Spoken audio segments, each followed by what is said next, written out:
Tenders వేయడానికి ఆ రాజు వాళ్ళందరూ వస్తూ ఉంటారు. ఇంతలో అక్కడ ఉన్న సంపత్, అనామిక వాళ్ళు కూడా వస్తూ ఉంటారు. అక్కడ ఉన్న రాజు అయితే ఇంట్లో ఉన్న వాళ్ళందరినీ తీసుకొని వస్తూ లిఫ్ట్‌లో నుండి దిగుతూ ఉంటాడు. ఇంతలో కావ్య ఎదురవుతూ ఉంటుంది. అది చూడగానే అక్కడ ఉన్న రాజు అయితే ఒక్కసారిగా షాక్ అయిపోతూ ఉంటాడు. అదేంటి ఇక్కడ ఉంది కావ్య అని చెప్పేసి అయితే అనుకుంటూ ఉంటాడు. ఇంతలో అక్కడ ఉన్న రుద్రాణి అయితే ఏంటి నువ్వు ఎక్కడ ఉన్నావు అని చెప్పేసి అయితే అడుగుతూ ఉంటుంది. ఆ మాటలు వినగానే నేను కూడా ఇక్కడ చిన్న పని మీద వచ్చాను అని చెప్పేసి అయితే అంటూ ఉంటుంది. ఆ మాటలు వినగానే అక్కడ ఉన్న రుద్రాణి అయితే అవునా ఇదే పేరుతో రాజుకు మళ్ళీ దగ్గరైపోయి మళ్ళీ కలిసిపోదాం అనుకుంటున్నావా, మళ్ళీ మా ఇంట్లోకి వద్దాం అనుకుంటున్నావా అని చెప్పేసి అయితే మాట్లాడుతూ ఉంటుంది.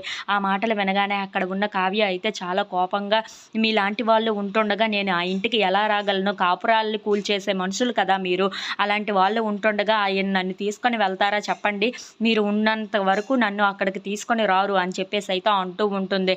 ఆ మాటలు వినగానే అక్కడ ఉన్న రుద్రాణి అయితే ఒక్కసారిగా షాక్ అయిపోతూ ఉంటుంది. కావ్య నువ్వు ఎక్కువ మాట్లాడుతున్నావు అని చెప్పేసి అయితే అంటూ ఉంటుంది. ఆ మాటలు వినగానే అక్కడ ఉన్న కావ్య మాత్రం నేను ఎక్కువ మాట్లాడడం కాదు, నువ్వు కాపురాలు కూర్చేసే మనిషివే కదా అని చెప్పేసి అయితే అంటూ ఉంటుంది. ఇంతలో అక్కడ ఉన్న రాజు అయితే ఇంకా ఆపండి, మనం ఎందుకు వచ్చామో అందుకు వెళ్దామని చెప్పేసి అయితే వెళ్తూ ఉంటారు.